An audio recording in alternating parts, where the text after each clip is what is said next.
Vous savez ce moment où vous vous réveillez au milieu de la nuit et quelque chose en vous n'est pas en paix, quelque chose que vous ne pouvez pas nommer mais qui est là, présent, insistant, comme une voix qui murmure dans l'obscurité de votre esprit. C'est cette sensation étrange de savoir qu'il y a plus en vous que ce que vous voyez dans le miroir chaque matin, plus que les pensées conscientes qui traversent votre tête pendant la journée, plus que l'image que vous projetez au monde. Vous sentez parfois que vous êtes composé de couches, de niveaux de profondeur que vous n'avez jamais vraiment explorés, et quelque part au fond de vous, une part immense de qui vous êtes reste dans l'ombre, invisible, inconnue, contrôlant peut-être votre vie d'une manière que vous ne soupçonnez même pas. C'est exactement de cela que Freud parlait quand il a révolutionné notre compréhension de la psyché humaine. Cette idée radicale que nous ne sommes pas les maîtres de notre propre maison mentale, que sous la surface de notre conscience éveillée se cachent des profondeurs insoupçonnées. Et ce n'est pas une métaphore poétique, c'est la réalité de votre fonctionnement psychologique quotidien. Chaque décision que vous prenez, chaque émotion que vous ressentez, chaque pattern que vous répétez sans comprendre pourquoi, tout cela émerge de ces différents niveaux de conscience qui structurent votre expérience de la vie et de vous-même. Si vous êtes arrivé jusqu'ici, c'est parce que quelque chose en vous reconnaît qu'il y a plus à comprendre sur votre propre fonctionnement intérieur. Cette chaîne existe exactement pour cela, pour vous accompagner dans ce voyage de découverte à travers les mystères de votre psyché, en utilisant les outils puissants que Freud nous a légués. Chaque semaine, je publie de nouvelles vidéos qui explorent les mécanismes cachés de votre esprit, les patterns inconscients qui dirigent votre vie, les raisons profondes derrière les comportements que vous ne comprenez pas chez vous. Abonnez-vous à cette chaîne et activez les notifications pour ne manquer aucun insight qui pourrait illuminer votre chemin vers une conscience plus profonde de qui vous êtes vraiment. Vous n'êtes pas seul dans cette quête de compréhension, et ensemble, nous allons dévoiler les secrets que votre propre esprit vous cache depuis toujours. Alors, parlons de ces 7 niveaux de conscience psychologique que Freud a identifiés, et soyons honnêtes dès le début, la plupart des gens vivent leur vie entière en oscillant entre les 2 ou 3 premiers niveaux sans jamais soupçonner l'existence des autres, sans jamais se demander pourquoi ils répètent les mêmes erreurs, pourquoi ils se sentent bloqués, pourquoi quelque chose en eux résiste au changement même quand ils veulent désespérément évoluer. Comprendre ces niveaux, c'est comme recevoir une carte de votre propre territoire intérieur, une carte qui vous montre exactement où vous êtes coincé et comment vous pouvez descendre plus profondément vers les racines de votre être. Le premier niveau, celui que Freud appelait la conscience immédiate, c'est tout simplement ce dont vous êtes conscient en ce moment précis. Les mots que vous lisez ou entendez maintenant, la sensation de votre corps sur la chaise, peut-être une pensée qui traverse votre esprit sur ce que vous allez faire après avoir fini cette vidéo. C'est le niveau le plus superficiel de votre psyché, et c'est là que la plupart des gens pensent que toute leur vie mentale se déroule. Ils croient que ce qu'ils pensent consciemment et tout ce qu'ils sont, que ces pensées claires et articulées, représentent la totalité de leur expérience intérieure. Mais c'est une illusion dangereuse, parce que votre conscience immédiate n'est que la pointe visible de l'iceberg, la petite partie qui émerge au-dessus de l'eau, pendant que des masses énormes restent cachées en dessous, déterminant le mouvement de l'ensemble sans que vous le remarquiez. Le deuxième niveau, c'est ce que Freud nommait le préconscient, cette zone intermédiaire fascinante entre ce qui est pleinement conscient et ce qui est complètement caché. C'est là que vivent tous ces souvenirs, ces connaissances, ces pensées qui ne sont pas présents dans votre conscience immédiate en ce moment, mais que vous pouvez facilement rappeler si vous y pensez. Par exemple, le nom de votre meilleur ami d'enfance n'est probablement pas dans votre conscience en ce moment, mais si je vous demande d'y penser, vous pouvez l'amener à la surface instantanément. Le préconscient est comme une bibliothèque mentale accessible, un réservoir d'informations disponibles sur demande. Mais même ce niveau, qui semble si innocent et utile, cache quelque chose d'important, parce que vous commencez à réaliser que vous ne contrôlez pas vraiment ce qui monte à la surface de cette bibliothèque et quand. Parfois un souvenir surgit sans que vous l'ayez appelé. Parfois une chanson se met à jouer dans votre tête de manière obsessionnelle. Parfois un visage du passé apparaît dans vos pensées sans raison apparente. Et si vous commencez à prêter attention à ces émergences spontanées du préconscient, vous remarquerez qu'elles ne sont pas du tout aléatoires, qu'elles ont une logique, une signification, qu'elles tentent de vous dire quelque chose sur ce qui se passe à des niveaux encore plus profonds de votre psyché. Le troisième niveau, c'est déjà beaucoup plus troublant, c'est ce que Freud appelait l'inconscient personnel, cette couche de votre esprit où sont stockés tous les désirs, les peurs, les souvenirs que vous avez refoulés parce qu'ils étaient trop douloureux, trop menaçants, trop incompatibles avec l'image que vous voulez avoir de vous-même. C'est là que vivent toutes ces choses que vous avez enterrées, ces expériences traumatisantes que vous avez oubliées, ces désirs interdits que vous n'osez pas reconnaître, ces émotions inacceptables que vous avez niées. Et la chose la plus importante à comprendre sur ce niveau, c'est qu'enterrer quelque chose ne le fait pas disparaître. Au contraire, ce qui est refoulé dans l'inconscient continue à vivre, à respirer, à influencer votre comportement depuis les coulisses. C'est pour cela que vous vous retrouvez parfois à faire des choses que vous ne comprenez pas, à réagir de manière disproportionnée à des situations apparemment anodines, à saboter votre propre bonheur sans savoir pourquoi.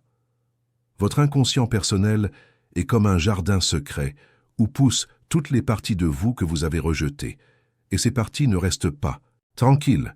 Elles trouvent des moyens détournés de s'exprimer à travers vos rêves, vos lapsus, vos symptômes physiques, vos patterns relationnels répétitifs. Freud a passé sa vie à explorer ce territoire de l'inconscient personnel et à montrer comment le ramener à la conscience. Comment faire la paix avec ces parties rejetées de soi est la clé de la guérison psychologique et de la libération intérieure. Maintenant, prenez une pause avec moi ici. Quand vous pensez à votre propre vie, est-ce que vous reconnaissez des patterns qui se répètent encore et encore, des situations où vous vous dites à chaque fois que cette fois sera différente, mais qui finissent toujours de la même manière? Si en ce moment vous sentez un pincement dans votre poitrine, c'est parce que vous savez exactement de quoi je parle. Vous connaissez ce sentiment de tourner en rond sans comprendre pourquoi. Je veux que vous sachiez quelque chose d'important. Vous n'êtes pas seul dans cette expérience, et ce n'est pas de votre faute si vous n'arrivez pas à changer ces patterns juste par la volonté consciente. Descendez dans les commentaires maintenant et partagez simplement cela. Vous pouvez écrire « Je vis cela »,« Je vis ». Aussi, juste ces quelques mots suffisent. Parce que savez-vous ce qui se passe quand vous partagez? Une autre personne qui regarde cette vidéo en ce moment, se sentant exactement comme vous, va lire votre commentaire et va réaliser qu'elle n'est pas seule. Votre commentaire peut être l'étreinte dont quelqu'un a besoin aujourd'hui. Alors allez-y, écrivez. Je vis cela aussi, ou racontez avec vos propres mots ce que vous ressentez.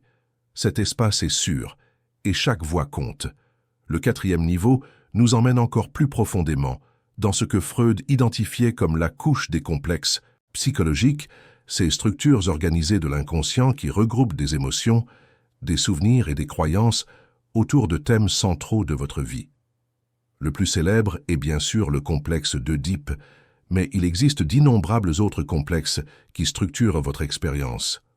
Le complexe d'infériorité, le complexe de castration, le complexe maternel ou paternel. Ce qui rend ce niveau si puissant, c'est que ces complexes ne sont pas de simples souvenirs ou émotions isolées, ce sont des systèmes entiers de fonctionnement psychologique qui colorent votre perception de la réalité, qui déterminent comment vous interprétez les événements de votre vie, comment vous vous reliez aux autres, comment vous vous percevez vous-même. Par exemple, si vous avez développé un complexe d'abandon dans l'enfance, ce complexe va organiser toute votre vie relationnelle autour de cette blessure centrale. Vous allez inconsciemment choisir des partenaires qui confirment votre peur d'être abandonné. Vous allez interpréter des comportements neutres comme des signes d'abandon imminent. Vous allez peut-être même saboter les relations qui sont réellement stables pour reprendre le contrôle et partir avant d'être laissé. Et la chose la plus troublante dans tout cela, c'est que vous ne voyez pas que vous faites cela, parce que le complexe opère à un niveau en dessous de votre conscience ordinaire.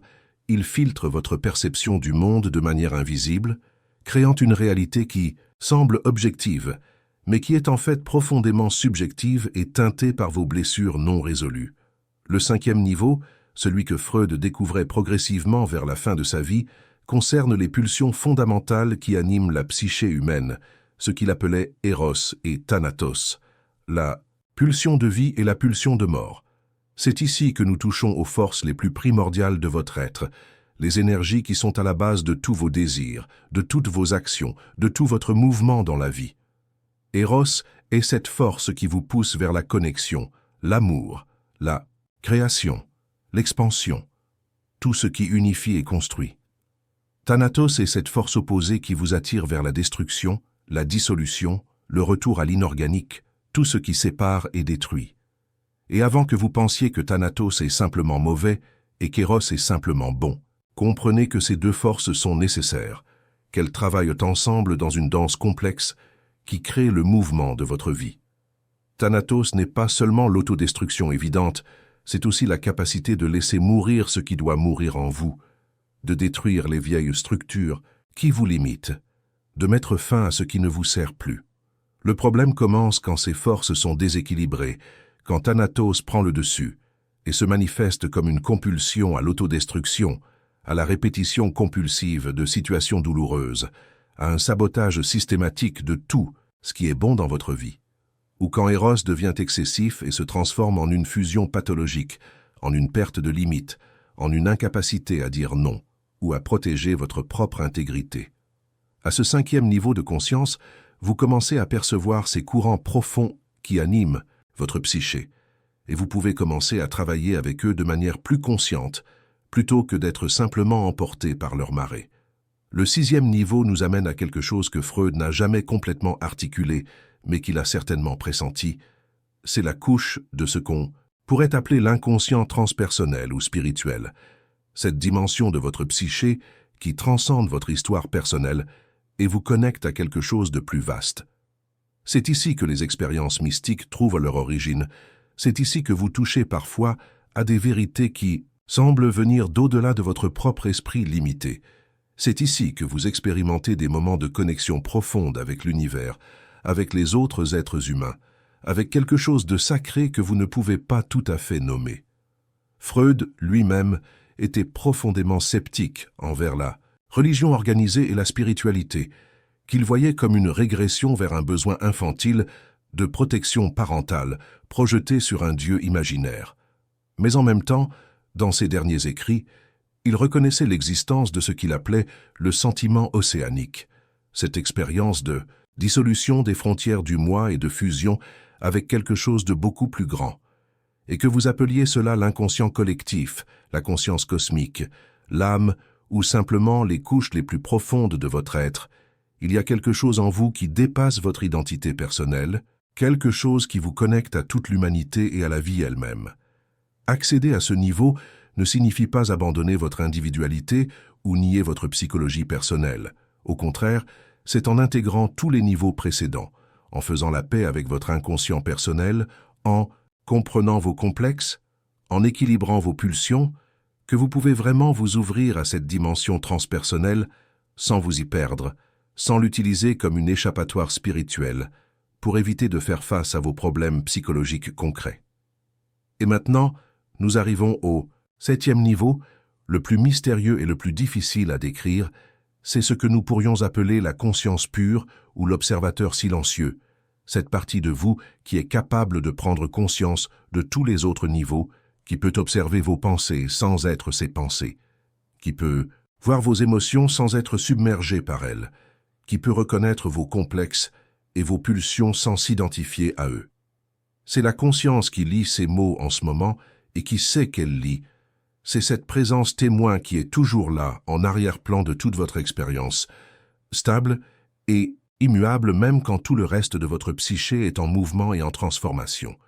Freud n'a jamais vraiment parlé de ce niveau en ces termes, parce que pour lui, la conscience était toujours liée au contenu, toujours engagée dans les conflits et les dynamiques de la psyché. Mais dans la pratique de l'analyse, ce qui émerge progressivement chez celui qui s'engage profondément dans le travail d'introspection, c'est précisément cette capacité d'observation détachée, cette possibilité de se regarder soi-même avec curiosité et compassion plutôt qu'avec jugement et identification.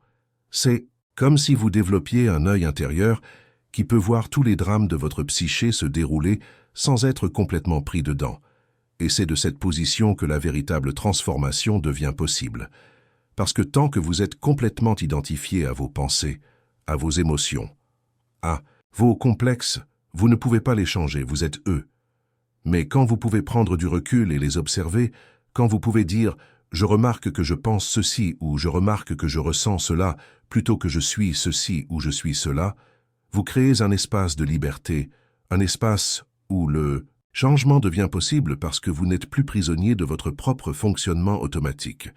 Alors, où êtes-vous dans ce voyage, à travers les 7 niveaux? La plupart des gens passent leur vie entière au premier ou au deuxième niveau, vivant dans la conscience immédiate et le préconscient, croyant que ce qu'ils pensent et savent consciemment est tout ce qu'il y a. Ils vivent en surface, répétant les mêmes patterns sans jamais se demander pourquoi, se plaignant de leur vie sans jamais chercher à comprendre les forces souterraines qui la façonnent. Quelques personnes ont le courage de descendre au 3e niveau, de commencer à explorer leur inconscient personnel, de faire face aux contenus refoulés, aux traumatismes enterrés, aux désirs niés. C'est le travail de la thérapie traditionnelle, et c'est déjà un acte de bravoure immense, parce que regarder en face ce que vous avez passé votre vie à éviter demande un courage extraordinaire. Encore moins de personnes atteignent le 4e niveau, où elles commencent à reconnaître leurs complexes, à voir comment des structures entières de leur psyché sont organisées autour de blessures centrales, et à travailler consciemment avec ces structures, plutôt que d'être simplement agi par elles. Le 5e niveau, où vous percevez les pulsions fondamentales de vie et de mort qui vous animent, est encore plus rare, parce qu'il demande une honnêteté radicale sur vos propres tendances destructrices et créatives, une capacité à reconnaître les forces les plus sombres en vous sans vous en dissocier, ni les projeter sur les autres. Le 6e niveau, l'ouverture au transpersonnel, est accessible à ceux qui ont fait suffisamment de travail sur les niveaux précédents pour ne pas utiliser la spiritualité comme une échappatoire, mais comme une véritable expansion de conscience. Et le 7e niveau, la conscience témoin pure, est le fruit d'une pratique profonde et continue d'observation de soi, quelque chose qui se développe progressivement à mesure que vous apprenez à vous désidentifier de vos contenus mentaux. Mais voici ce que je veux que vous compreniez vraiment. Ces niveaux ne sont pas une échelle que vous gravissez en abandonnant les niveaux précédents. Ce n'est pas comme si une fois que vous atteignez le niveau 5, vous n'avez plus besoin de travailler avec les niveaux 2 ou 3. Contraire, chaque niveau reste actif en vous, et la maturité psychologique consiste à pouvoir naviguer fluidement entre tous ces niveaux, à pouvoir fonctionner efficacement au niveau de la conscience immédiate quand c'est nécessaire, à pouvoir accéder à votre préconscient quand vous avez besoin d'informations, à pouvoir explorer votre inconscient personnel quand des patterns se répètent, à pouvoir reconnaître vos complexes quand ils sont activés, à pouvoir observer vos pulsions sans en être l'esclave, à pouvoir vous ouvrir au transpersonnel sans perdre votre ancrage, et à pouvoir maintenir la position de témoin tout en étant pleinement engagé dans votre vie. C'est cette fluidité, cette capacité à danser entre les différents niveaux de votre être, qui caractérise une psyché vraiment intégrée et mature. Et le paradoxe magnifique dans tout cela, c'est que plus vous descendez profondément dans les niveaux inférieurs, plus vous explorez les parties sombres et cachées de votre psyché, plus vous devenez capable de fonctionner avec légèreté et liberté dans votre vie quotidienne. Parce que ce qui n'est pas conscient vous contrôle, mais ce que vous amenez à la lumière de la conscience perd son pouvoir sur vous et devient simplement une partie de qui vous êtes que vous pouvez reconnaître, accepter et intégrer. Ce voyage à travers les 7 niveaux de conscience psychologique est le travail d'une vie. Ce n'est pas quelque chose que vous faites en quelques semaines ou quelques mois, c'est un engagement continu à vous connaître vous-même, de plus en plus profondément, à ne jamais vous satisfaire des explications superficielles, à toujours chercher les racines cachées de vos comportements et de vos souffrances.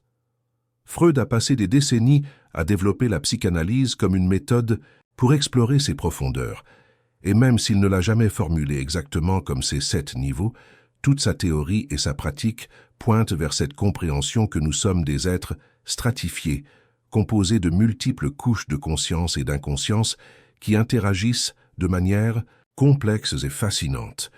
Et la question n'est pas seulement à quel niveau vous êtes maintenant, mais êtes-vous prêt à descendre plus profondément? Êtes-vous prêt à faire face à ce qui se cache sous la surface? Êtes-vous prêt à questionner les histoires que vous vous racontez sur qui vous êtes et pourquoi vous faites ce que vous faites? Parce que chaque niveau que vous explorez vous libère un peu plus, vous rend un peu plus conscient, un peu plus présent, un peu plus maître de votre propre vie plutôt que victime de forces inconscientes que vous ne comprenez pas. Et c'est cela, finalement, le cadeau de la psychanalyse freudienne. Ce n'est pas juste une théorie académique sur le fonctionnement de l'esprit, c'est une invitation à devenir vraiment vivant, vraiment conscient, vraiment libre en embrassant toutes les parties de vous-même, y compris et surtout celles que vous avez passé votre vie à cacher dans l'ombre. Claude é uma IA e pode cometer erros. Por favor, verifique as respostas.